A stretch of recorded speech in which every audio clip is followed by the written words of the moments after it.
So my presentation, my slides are gonna be more focused on practice and what I've been developing. But it's meant to be a bit about my own journey, how I've developed some of the ecotherapy ideas or practices, my journey in terms of how to develop my own relationship to nature.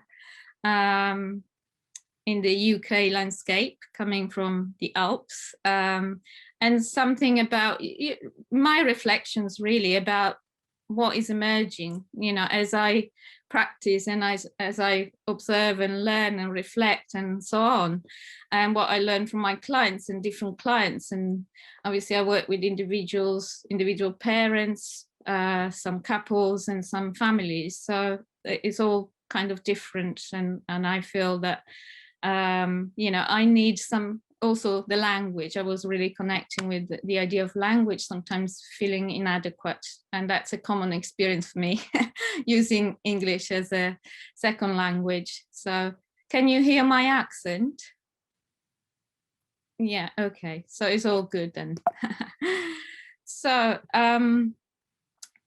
I have a background in social care.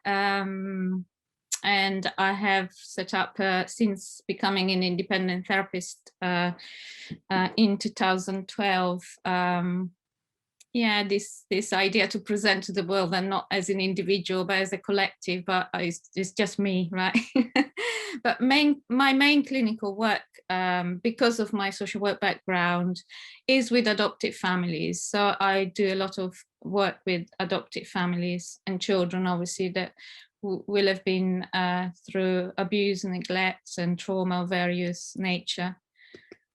And 2 years ago, because I have this strong link with the local authority that sometimes is not as productive or efficient as it can be, I was trying to promote ecotherapy for those families using multi-group family therapy, so bringing families together to create networks, as well as using nature as a more friendly context than a clinical room for these children and their families and parents. So I decided, I said, okay, I'm gonna make it happen elsewhere. And in actual fact, that has been quite an interesting journey for me to go back to my community roots, because in Italy, well, believe it or not, I was an accountant. It's not bad when you have to earn a living as an independent therapist, but certainly wasn't something that I wanted to do for the rest of my life.